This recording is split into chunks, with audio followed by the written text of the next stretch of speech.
Hello everyone, I am possible class में आप सभी का स्वागत है। नेक्स्ट क्लास में हमने स्टार्ट किया था, मतलब लास्ट क्लास में हमने स्टार्ट किया था 6th स्टैंडर्ड की हिस्ट्री का लेसन नंबर 1, क्या कब कहाँ और कैसे, है ना। ये चैप्टर जो है इसमें हम लोग ने ऑलरेडी स्टार्ट कर लिया है और बहुत सारे टॉपिक को कवर भी कर लिया है। आज हम लोग पढ़ेंगे कि अतीत के बारे में हम कैसे जानें, ठीक है। इससे पहले हम लोग ने पढ़ लिया कि देश का नाम कैसे पड़ा, ठीक है, लोग यात्राएं क्यों करते थे, ये सब के बारे में पढ़ा। अब हम पढ़ेंगे अतीत के बारे में कैसे जानें, ठीक है। तो देखो, अतीत के बारे में जानने के लिए हमें हमारे पास ऐसी चीज़ें होनी चाहिए जो हमें अतीत के बारे में बताती हो, है ना। फॉर एग्ज़ाम्पल पांडुलिपि, है ना, जिसको इंग्लिश में क्या कहा जाता है, मैन्यूस्क्रिप्ट। क्या कहते हैं?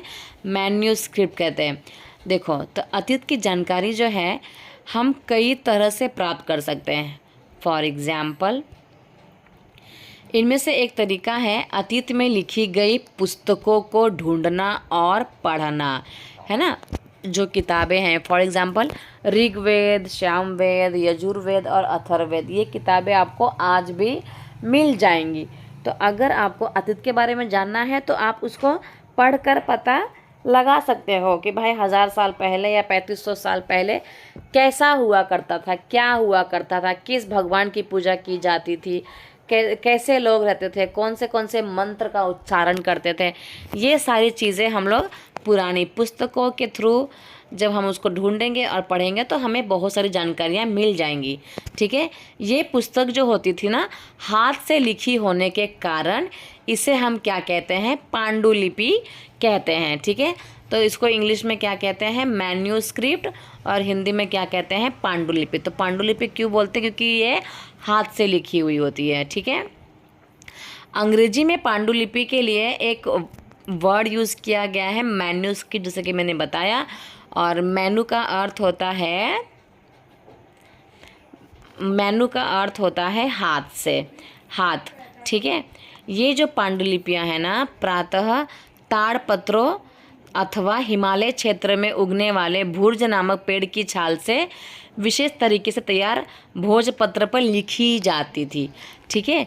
तो ये किसके ऊपर लिखते थे भाई? ताड़पत्र। ताड़पत्र मतलब क्या होता है? जो पेड़ होता है ना, तो पेड़ में से छिलका निकलता है, उस छिलके से ही उस मतलब जो छाल बोलते हैं ना, पेड़ की छाल, तो पेड़ की छालों पर इसको लिखा जाता था, ठीक है। तो ये लोग क्या करते थे, एक बड़ा सा पेड़ का छाल को काटते थे और इसको फिर स्मॉल पीसेस में बांट देते थे और फिर ये स्मॉल पीसेस को एक के साथ जोड़ देते थे। तो ये जो है पूरी किताब बन जाती थी, है ना। और इसके बारे में फिर देखो, जैसे कि आप यहाँ पर डायग्राम दिया हुआ है, तो ये किसके ऊपर लिखा है? जो पेड़ की छाल होती है उसके ऊपर ही लिखा हुआ है, ठीक है। चलिए आगे देखते हैं।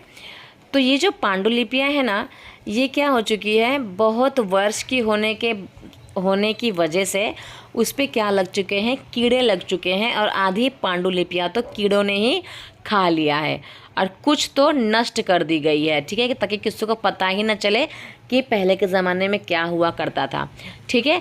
फिर भी ऐसी बहुत सारी पांडुलिपियाँ आज भी उपलब्ध हैं और ये जो पांडुलिपियाँ हैं ये मंदिरों में और विहारों में प्राप्त होती है, ठीक है। मंदिरों में इसको स्टोर करके रखा गया है ताकि पुराने जो हमारे अवशेष हैं, जो धरोहर है, वो सही सलामत रहे, ठीक है।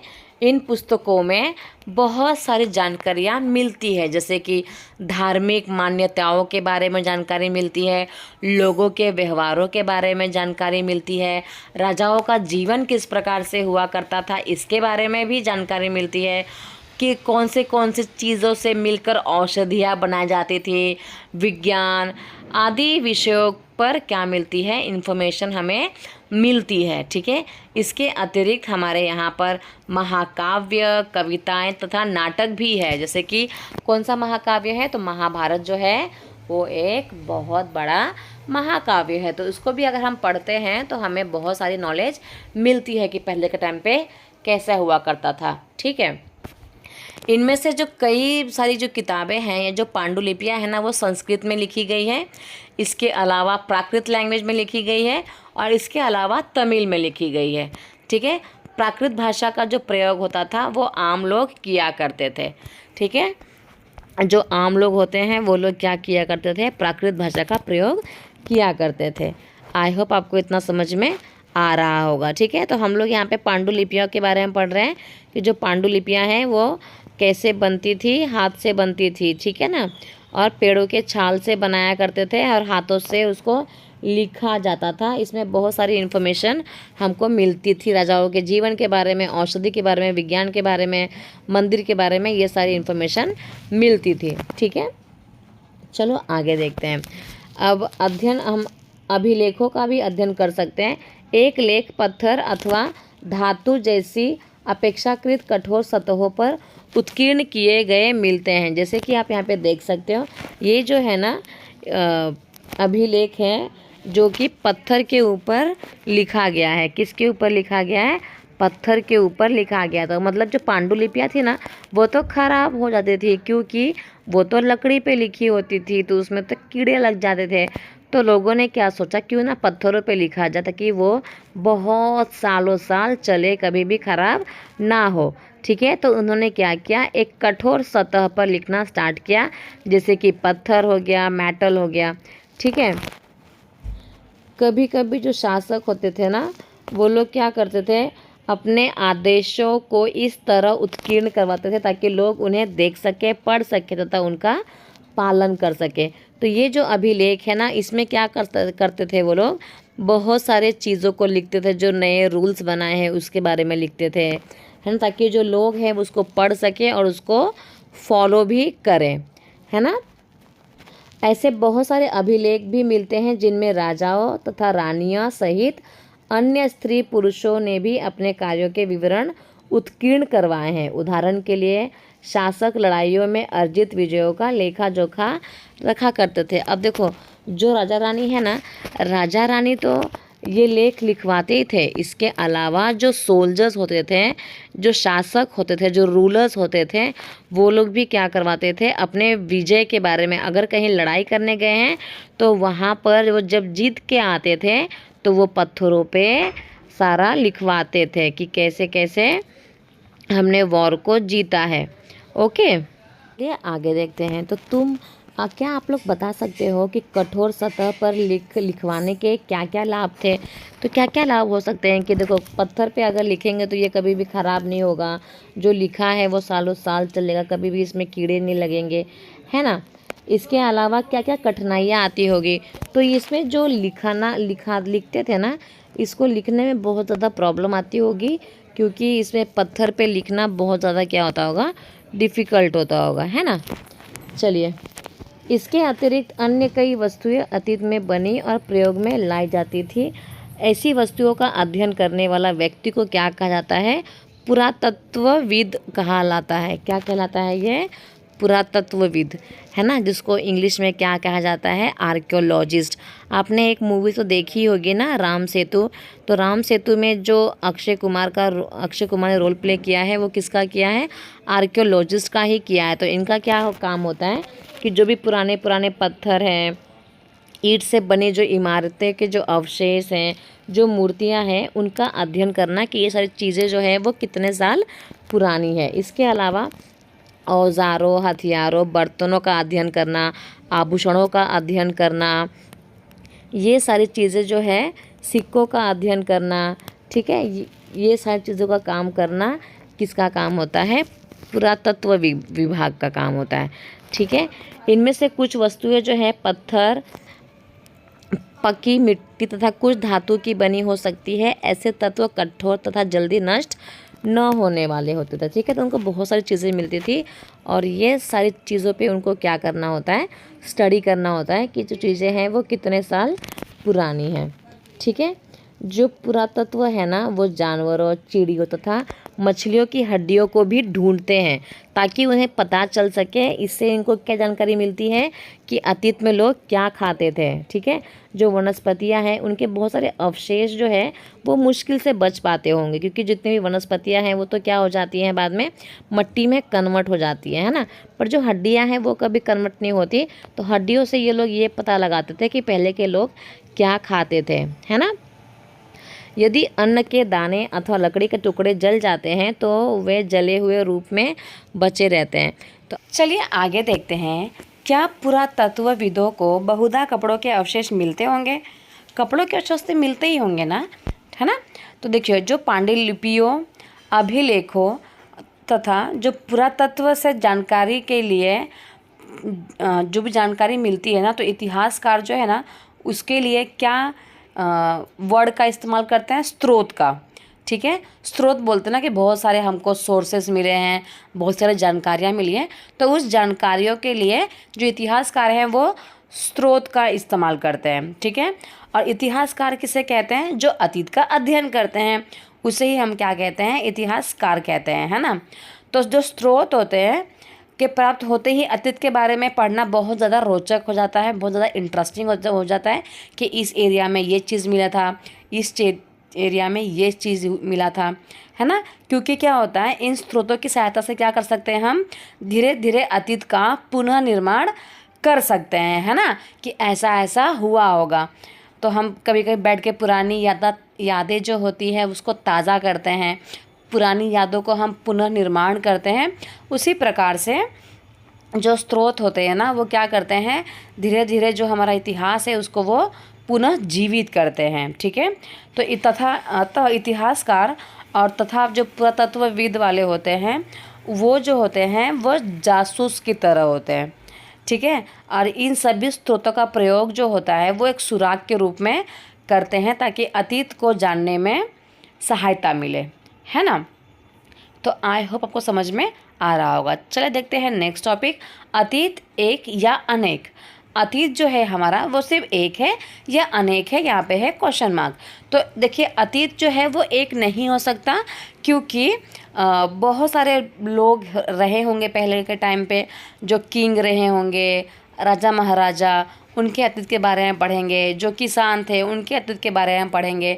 जो शिकारी थे उनका जो इतिहास रहा होगा वो अलग रहा है ना। तो इसलिए हम अतीत पढ़ेंगे पर एक नहीं अनेक के बारे में पढ़ेंगे, है ना। चलिए देखते हैं, क्या तुमने हमने इस पुस्तक के शीर्षक को देखा है ना, और ध्यान से देखा है। और ये जो है बहुवचन है ना। कौन सा वचन है? बहुवचन। ठीक है, क्योंकि इंग्लिश में अगर बात किया जाए तो इंग्लिश में ये इस्तेमाल होता है, ये वर्ड का, पास्ट। सिर्फ पास्ट नहीं होता है, पास्ट होता है। ठीक है, तो इस तथ्य से हमें ये पता चलता है, और जो बुक का जो नाम है वो हमें ये चीज़ ध्यान दिलाता है कि अलग अलग समूह के जो लोग होंगे ना पहले के टाइम पे, उनका अलग अलग क्या रहा होगा? अतीत रहा होगा। ठीक है, उदाहरण के लिए अगर देखा जाए तो जो पशुपालक थे, जो अथवा जो कृषक था, उनका जीवन जो है राजा और रानियों के जीवन से, है ना, अलग रहा होगा। सही बात है, जो राजा रानी हैं वो एक क्या बोलते हैं, एक आरामदायक ज़िंदगी वो जी रहे थे। पर जो पशुपालक है, जो कृषक है, उन्होंने अपने जीवन में बहुत स्ट्रगल किया है। तो इन लोग के जो अतीत है वो अलग रहा होगा, है ना। जो व्यापारी का जीवन है और जो शिल्पकारों का जीवन है वो एक दूसरे के जीवन से भिन्न था। जैसा कि हम लोग जानते हैं उस समय में भी देश के अलग अलग हिस्सों में लोग अलग अलग व्यवहारों और रीति रिवाजों का पालन करते थे, है ना। अगर हम आज के लिए अंडमान जो हमारा आइलैंड है उसकी हम बात करें तो वहाँ पर अधिकांश जो लोग थे ना वो अपने भोजन के लिए मछलियाँ पकड़कर अपना भोजन करते थे, या तो फिर शिकार करके, या तो फिर फल फूल का संग्रह करते थे, है ना। और उसके विपरीत अगर हम शहरों की बात करें तो जो शहरों में रहने वाले लोग थे वो खाद्य आपूर्ति के लिए अन्य व्यक्तियों पर निर्भर करते थे। जो लोग सप्लायर्स थे, जो सप्लाई करते थे, उनके ऊपर शहर के लोग निर्भर रहते थे, है ना। तो ये यहाँ पर हम लोग को थोड़ा सा अतीत में भेद दिखाई देता है कि भाई सबकी ज़िंदगी जो थी वो अलग अलग थी, सबका जो अतीत है वो अलग अलग था, है ना। चलिए आगे देखते हैं। इसके अतिरिक्त एक अन्य तरह का भेद है। उस समय शासक जो होते थे वो अपनी विजयों का लेखा जोखा करते थे कि भाई कहीं गए हैं लड़ाई करने के लिए, विजय प्राप्त हो गई है तो चलो लिखो, है ना, मैन्युस्क्रिप्ट पे लिखो या फिर इंस्क्रिप्शन पे लिखो। तो यही कारण है कि हम उन शासकों तथा उनके द्वारा जो लड़ी जाने वाली लड़ाइयाँ हैं उनके बारे में बहुत कुछ जानते हैं, है ना, क्योंकि वो लोग मैन्युस्क्रिप्ट में या तो इंस्क्रिप्शन पे लिखवाते थे। पर जबकि जो शिकारी है, मछुआरे, संग्राहक, कृषक अथवा पशुपालक जैसे आम आदमी प्राय अपने कार्यों का लेखा जोखा नहीं रखते थे। क्यों नहीं रखते थे? क्योंकि वो मतलब कि इतने ज़्यादा समझदार भी नहीं थे और इतना ज़्यादा उनको नॉलेज भी नहीं था कि हम किसी से लिखवाएं। और कोई लिखेगा तो कॉमन सेंस की बात है, शक्ल देख के तो लिखेगा नहीं, उसको भाई कुछ तो खर्चा पानी चाहिए होगा ना, तो इसलिए भी वो नहीं लिख पाते थे क्योंकि उनके पास इतना पैसा वगैरह भी नहीं हुआ करता था, है ना। तो पुरातत्व की जो सहायता से हम उनके जीवन को जानने में मदद मिलती है। हालांकि अभी भी जो पुरातत्व वाले हैं ना वो क्या कर रहे हैं, रिसर्च कर रहे हैं इस चीज़ के बारे में और बहुत कुछ जानना अभी भी बाकी है ना। चलिए देखते हैं तिथियों का मतलब क्या होता है। जो तिथि होती है ना, जो हम डेट यूज़ करते हैं, तो तिथि के विषय में पूछे तो शायद उस दिन की तारीख, माह, वर्ष, जैसे कि 2000, इसी तरह का कोई और वर्ष बताओगे आप, है ना। आपसे पूछा जाए तो कौन सा साल चल रहा था, आप बोले 2024। तो वर्ष की जो गणना शुरू हुई थी ना वो ईसाई धर्म के जो प्रवर्तक थे, है ना, ईसा मसीह, उनके जन्म से ली जाती है ना। तो अतः अगर 2000 वर्ष कहने का तात्पर्य है कि ईसा मसीह के जन्म को कितने साल हो चुके हैं, 2000 वर्ष के बाद से है ना। ईसा मसीह के जन्म के पूर्व की जब तिथि हम बात करते हैं तो इसे हम ईसा पूर्व बोलते हैं, मतलब ईसा से पहले, मतलब ईसा मसीह के जन्म से पहले के रूप में जानी जाती है। इस पुस्तक में हम 2000 को अपना आरंभिक बिंदु मानते हुए वर्तमान से पूर्व की तिथियों का उल्लेख करेंगे, है ना। देखो अगर हम बात करें तो ये जो है समझ लो 0 पॉइंट है, यहाँ पर ईसा मसीह का जन्म हो गया, है ना। तो ईसा मसीह का जन्म से ही क्या माना गया है, हमारा वर्ष को माना गया है। तो अगर हम आगे की बात करें तो ईसा मसीह को वर्ष को कितना साल हो चुका है, 2024, क्योंकि जब वो जन्म हुए थे तब से 0 लिया गया है ना, तब से ही स्टार्ट हुआ, तो 0 से स्टार्ट हुआ तो अब कितना हो गया, 2024, है ना। तो इसके आगे का हम बात करेंगे तो ईसा मसीह 2024 हो जाएगा हमारा जन्म के बाद, ईसा मसीह के जन्म के बाद। इससे पहले की बात करेंगे तो ईसा मसीह के जन्म से पूर्व, है ना। तो आपने देखा होगा बहुत जगह पे ईपू लिखा रहता है, ईपू मतलब ईसा मसीह के जन्म से पूर्व, ठीक है। आई होप आपको समझ में आ गया होगा। तो यहाँ पे सिर्फ दिया गया है कि फुल फॉर्म वगैरह क्या होता है। बीसी का मतलब क्या होता है, बिफोर क्राइस्ट, मतलब कि ईसा मसीह के जन्म से पूर्व, ठीक है। बहुत जगह पे एडी लिखा रहता है और हिंदी में सिर्फ ई लिखा रहता है। इसका मतलब होता है एनो डोमिनी, ठीक है। और इसका मतलब होता है कि ईसा मसीह के जन्म के वर्ष से ही ये बात हो रही है, मतलब उन जब से उनका जन्म हुआ तब की हम बात कर रहे हैं, ठीक है। तो कभी कभी क्या होता है, एडी की जगह पे सीई लिखा रहता है, सीई लिखा रहता है, तथा बीसी की जगह पर बीसीई लिखा रहता है, ठीक है। तो जब सीई लिखा रहेगा इसका मतलब होता है कॉमन एरा, ठीक है। और बीसीई लिखा रहेगा तो बिफोर कॉमन एरा के लिए इसका इस्तेमाल किया जाता है, ठीक है। तो विश्व के अधिकांश देशों में अब इस कैलेंडर का प्रयोग सामान्य हो गया है। भारत में तिथियों के रूप में प्रयोग लगभग 200 वर्ष पूर्व ही आरंभ हो गया था, ठीक है। तो आई होप आपको समझ में आ गया होगा। तो ये चैप्टर जो है यहीं पे ख़त्म होता है। आई होप आपको समझ में आया होगा। नहीं समझ में आया तो कमेंट सेक्शन में बता दीजिएगा। वीडियो कैसा लगा वो भी आप कमेंट सेक्शन में बता सकते हैं। चैनल को लाइक कर दिए, वीडियो को लाइक कीजिएगा, चैनल को सब्सक्राइब कर लीजिएगा। मिलते हैं नेक्स्ट वीडियो में। Thank you so much everyone.